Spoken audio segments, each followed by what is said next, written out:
Madame, Monsieur, bonjour. Merci de nous rejoindre à la une de l'actualité. Les importantes instructions du président de la République données hier en Conseil des ministres, notamment sur le statut particulier de l'imam, l'augmentation du montant de la bourse universitaire, l'approvisionnement en produits de large consommation, outre la batterie de mesures en faveur des agriculteurs touchés par la sécheresse.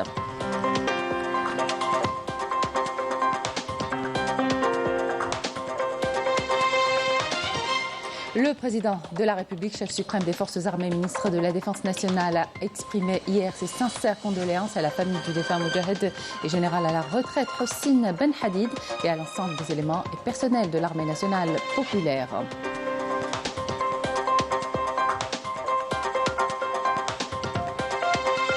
Contribution majeure à l'amélioration de la prise en charge des patients de l'établissement hospitalier d'El Bourouaguia grâce à la numérisation des services médicaux.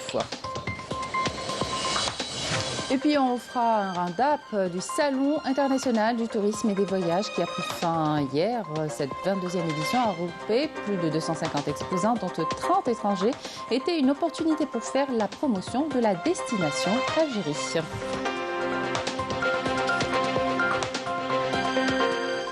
Bienvenue à tous. Nous entamons cette édition avec les importantes instructions, orientations et directives du président de la République données hier en Conseil des ministres. Il s'agit de l'élaboration du statut particulier de l'imam, l'augmentation du montant de la bourse universitaire ainsi que l'approvisionnement en produits de large consommation. Le président de la République a en outre ordonné la prise en charge, la prise d'une batterie de mesures en faveur des agriculteurs touchés par la sécheresse. Les détails avec Kablel. À partir du mois d'octobre, en cours, la bourse universitaire sera de 2000 dinars par mois au lieu de 1300 dinars. Le président de la République en a décidé ainsi lors du Conseil des ministres qu'il a présidé hier et au cours duquel il a salué la contribution qualitative du secteur de l'enseignement supérieur dans le renforcement de la production nationale. Un secteur qu'il a appelé à créer des connexions entre les universités algériennes et leurs homologues à l'étranger à travers des jumelages. Concernant la rentrée scolaire 2023-2024, le président de la République a enjoint au gouvernement d'achever dans un délai ne dépassant pas 2 semaines l'équipement des écoles réaménagées ou nouvelles et de prendre en charge toutes les préoccupations des parents d'élèves, même les plus simples en ce qui concerne la scolarisation de leurs enfants, en fournissant immédiatement les solutions nécessaires.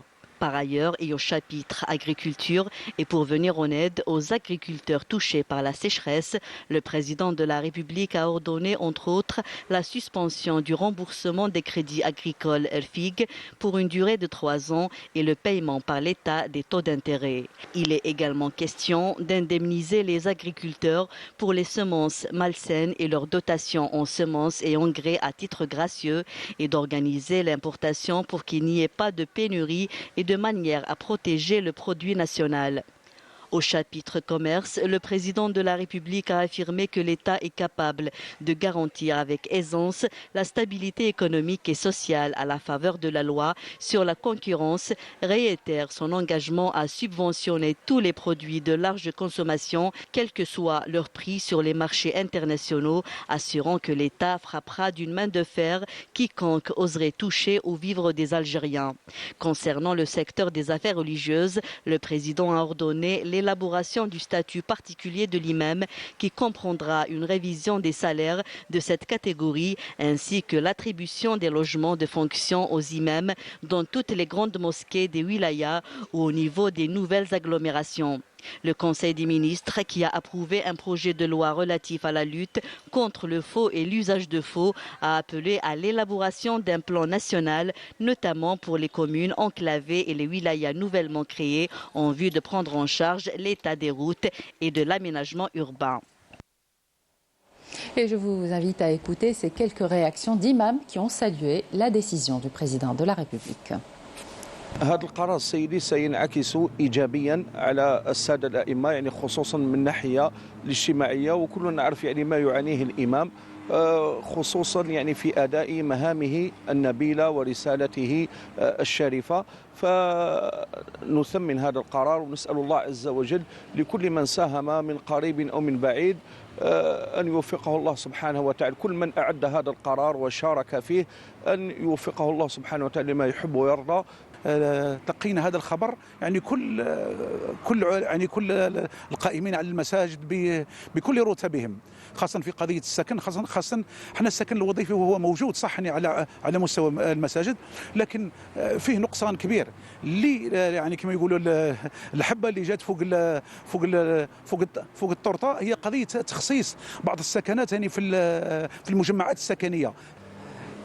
لعله من بركات مولد النبي عليه الصلاة والسلام الذي كنا نحتفي ونحتفل به قبل يومين أو ثلاثة، ففاح علينا أريج هذا الخبر الذي سيكون إن شاء الله ويحسن من أوضاع الأئمة سواء من الناحية الاجتماعية أو من غيرها.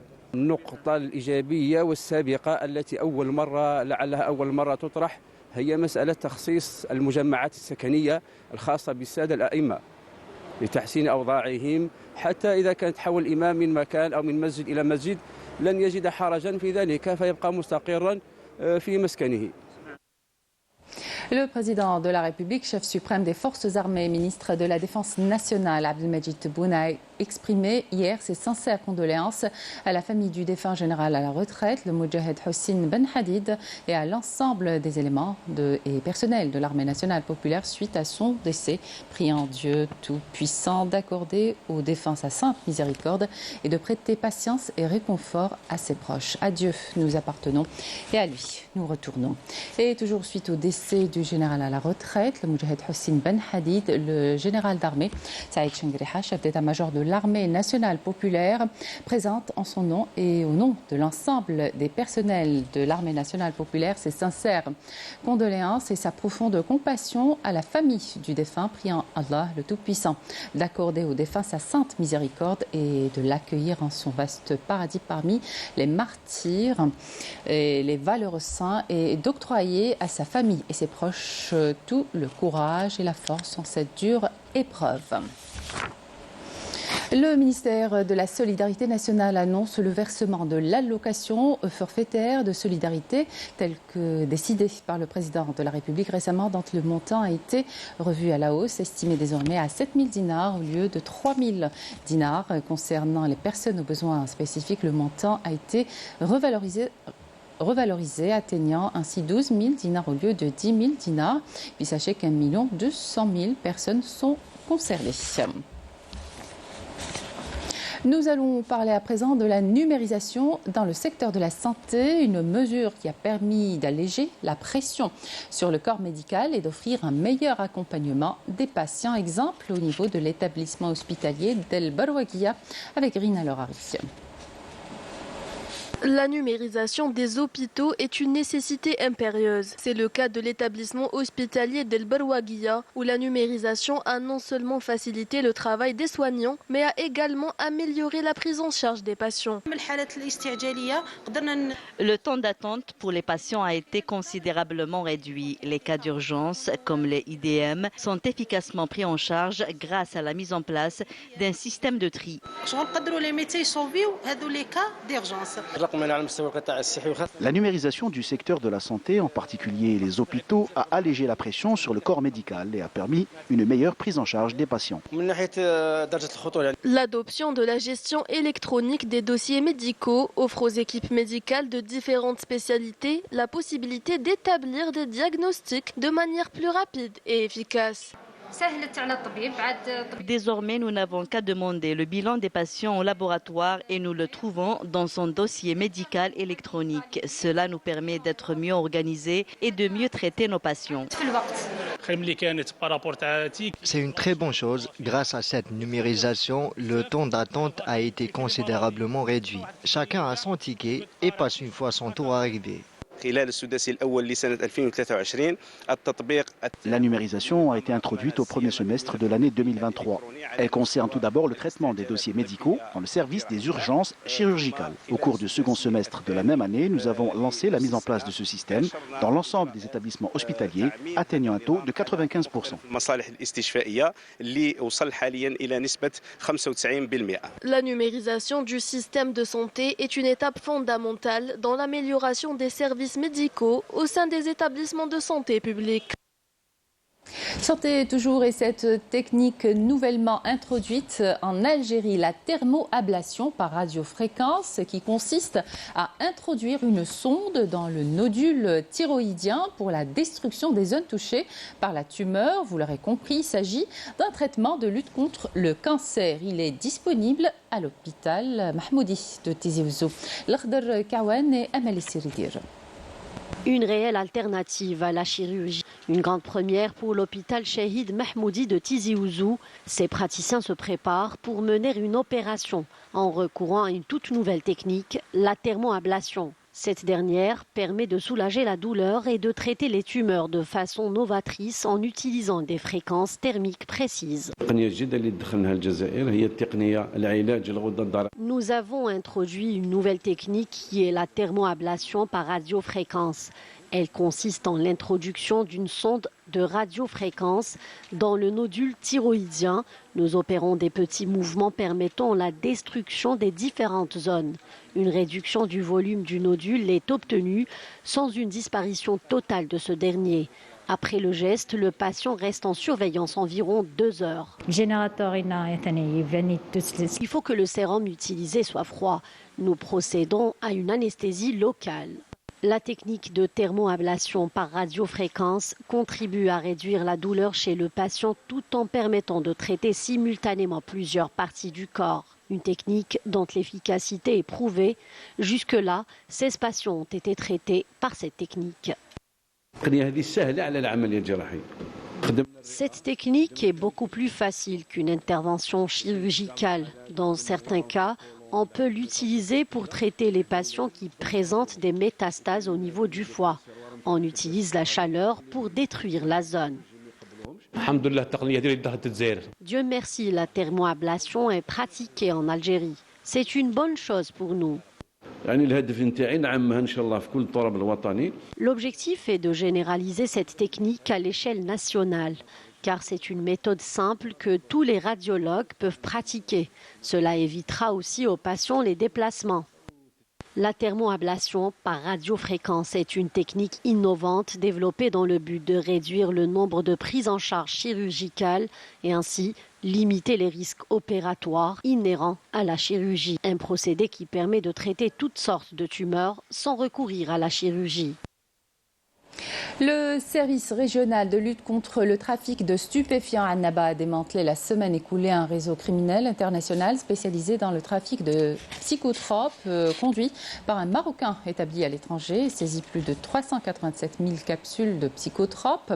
Les investigations diligentées par le même service ont permis l'arrestation de 2 individus, dont un de nationalité libyenne résidant au Maroc, et la saisie de 387 555 capsules de psychotropes de type prégabaline de fabrication étrangère. Les mises en cause ont été présentées devant le procureur de la République près tribunal de la Ouinat de Tébessa hier pour délit d'importation, de détention et de transport illégaux de produits psychotropes dans le cadre d'un groupe criminel organisé, tandis que 3 éléments du réseau se trouvent en dehors du pays. Une délégation du Comité national algérien de solidarité avec le peuple sahraoui s'est rendue à New York dans le cadre de la 78e Assemblée générale des Nations unies pour pétitionner devant les membres de la 4e commission chargée des questions politiques spéciales et de la décolonisation au sujet du conflit au Sahara occidental. Les délégués algériens plaideront pour l'organisation effective et rapide du référendum d'autodétermination au bénéfice du peuple sahraoui. Ils dénonceront dans le même sillage l'entreprise colonialiste du régime marocain au Sahara occidental et la spoliation éhontée des ressources naturelles sahraouies. Le club des prisonniers palestiniens a indiqué hier que l'occupation sioniste étendait la pratique de la détention administrative contre les Palestiniens pour saper la lutte et la résistance croissante de Palestiniens, ciblant une nouvelle génération de détenus qui n'ont jamais été placés en détention. Ainsi, le nombre total de prisonniers palestiniens dans les prisons sionistes a dépassé 5200, dont 36 femmes et environ 170 enfants. Plus de 1300 Palestiniens ont été placés en détention administrative dans les geôles sionistes à la fin du mois dernier. Retour en Algérie, football avec la Ligue des Champions. Le représentant algérien, le CR Belouizdad, recevra le club Sierra lyonnais de Beau Rangers au stade Miloud Hetfi d'Oran en fin d'après-midi à 18h, comptant pour le deuxième tour préliminaire au tour de l'épreuve. Et puis l'USM Alger, représentant algérien en Coupe de la Confédération africaine de football et tenant du trophée, a validé son billet pour la phase de poule de l'épreuve en se contentant du match nul face au FUS Rabat, 0 partout hier soir au stade Milou de Hetfi d'Oran pour le compte du deuxième tour préliminaire retour de la compétition. Salon international du tourisme et des voyages a pris fin hier, donc une 22e édition qui a regroupé plus de 250 exposants, dont 30 étrangers. Fut une opportunité pour faire la promotion de la destination Algérie, le tourisme saharien, notamment puisque l'événement coïncide cette année avec le début de la saison. Saïda Mayouf. Le Salon international du tourisme et des voyages, dans sa 22e édition et au terme de 4 journées de travaux intenses, aura constitué un espace idoine pour tisser des liens et nouer des partenariats entre opérateurs nationaux et étrangers désireux de conquérir de nouvelles destinations. Nous effectuons beaucoup de déplacements vers l'Algérie et à partir de l'Algérie. Pour notre prochaine destination, nous visons le tourisme saharien. Nous avons beaucoup de demandes de notre population grecque pour connaître le Grand Sud algérien. On a reçu beaucoup de demandes d'agences de voyage dans l'Algérie. On a signé une convention avec plusieurs des hôtels. Nous avons eu beaucoup d'entretiens avec des partenaires algériens et étrangers pour conclure des partenariats et des mémorandums d'entente, notamment avec le Venezuela, Cuba, Mali et beaucoup d'opérateurs algériens. Des formules innovantes se sont frayées un chemin ces dernières années sur le marché du tourisme en tant que produit touristique fiable et durable.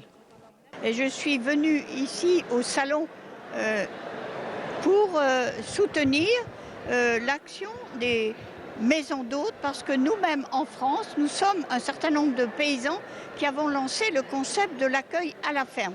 C'est-à-dire que nous accueillons sur nos fermes les touristes qui veulent venir se reposer ou profiter de notre espace. En Algérie, on arrive à labelliser 9 maisons d'hôtes. Nous avons à Tizi Ouzou, à Biniani, dédié à l'artisanat. Nous avons aussi le côté de la wilaya de Bijaya. Nous avons Radaya, Timimoun, Biskra, Mnia, Boussaada et Betna. Il y en a d'autres, Inch'Allah. Échange de points de vue et expériences, échanges culturels, rapprochements fructueux. Nul doute, le CITEV aura marqué les participants d'une empreinte indélébile. C'était une expérience très très riche qui nous a permis un petit peu donc de tisser des relations, d'offrir cet espace à nos opérateurs pour échanger leur expérience, pour échanger aussi même les cultures. Parce que comme on a des exposants étrangers, donc ce rapprochement entre les peuples et les cultures, ça fait partie du tourisme en général. Promouvoir davantage ce bon qualitatif perçu à travers le CITEV, c'est insuffler un nouvel élan à l'économie nationale.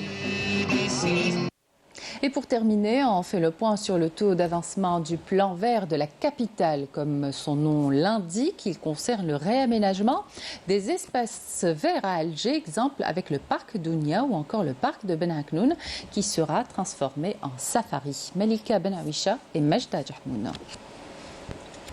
Le futur parc safari de Ben Aknoun, un lieu attractif et de divertissement très attendu qui vous emmènera à la découverte de la vie sauvage à travers la multitude d'espèces animales qui y seront hébergées, mais pas seulement. Il est prévu, entre autres, l'aménagement de parcours pour les visiteurs, l'intégration de plusieurs jeux, d'une voie ferrée et de lacs artificiels avec un parking pour plus de 5000 voitures. Cette réhabilitation permettra d'avoir de plus grands espaces, des infrastructures et des équipements plus modernes. Autre point à retenir, le parc accueillera des espèces animales très rares. La réalisation du parc safari entre dans le cadre de la stratégie de développement et de modernisation de la capitale, de même que le parc Dounia, dont les travaux d'aménagement connaissent également un taux d'avancement acceptable, notamment dans sa partie nord. Les travaux s'étendent sur une superficie de 132 hectares, comprenant la réhabilitation des bassins ainsi que toutes les structures et équipements de loisirs. Autre point compris dans ce plan vert, la station. Et c'est la fin de cette édition. Merci de votre attention. Tout de suite, les prévisions météo avec Kamel Laribi. Excellente suite des programmes sur Canal Algérie.